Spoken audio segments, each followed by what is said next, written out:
So I just came back from working with an organization here in town, and the question I was asked was, how do you develop a board structure and where do you find your board members? For years, the conventional wisdom was the top-down hierarchy chart, if you will, of an organization. Over the last 16, 17 years, I've subscribed to what's called a web of inclusion.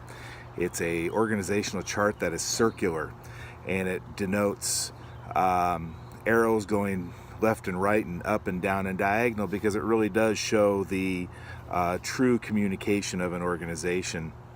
Hierarchy just shows up and down, and it shows the different layers someone has to go through to get answers to their questions. So that's something that I really work for, is that web of inclusion. Some people understand it, some people don't. It really does show the true communication that happens within an organization. To build a board, I prefer to build a board that is a working board and not a rubber stamp board. I want a board that has purpose.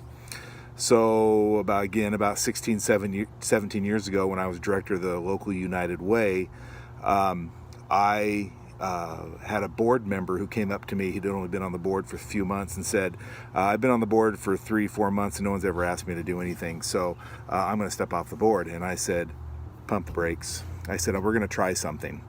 So every organization has areas of focus. It could be marketing, it could be fundraising, it could be finance, it could be retail, it could be anything. And so I started to recruit a board that was made up of people to sit on those committees. A finance committee. I had 2 board members sit on the finance committee. One was the treasurer and the other one was a vice chairman, or the next treasurer when it comes to a succession plan.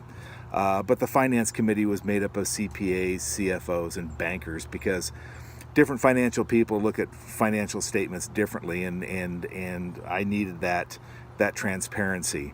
There was also marketing, for instance. Marketing was made up of graphic designers, web designers, print media, social media experts, TV, radio.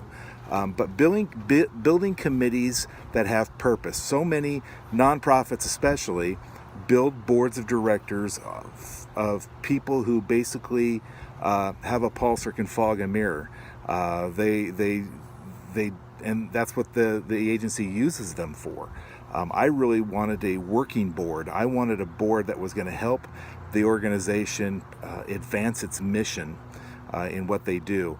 So it was really recruiting board members with a purpose. But in turn, I would use those committees as farms. People in the real estate agency understand farms. But if they had farms of people, and those people that were in the committee, I'm a believer that cream rises to the top. And those people that were really committed to the organization, year 1, 2, 3 years at a time, they could be brought up to the board of directors, depending on if they were committed to the organization or not. But that was a great place to find board members, committed, working board members who wanted to see the advancement of the organization. As I go out in the community and work with organizations, that's probably one of the biggest questions I get is how do I build a board, and where do I find board members? That's probably was the easiest way for me to do it, is building a board with a purpose and not just have a rubber stamp board. There you have it. If you have any questions or you want to know more about this, contact me at conroyleadershipconsulting.com or Jeff at conroyleadershipconsulting.com, and I would love to talk. Until next time, remember, leadership begins with a relationship. Have a great day.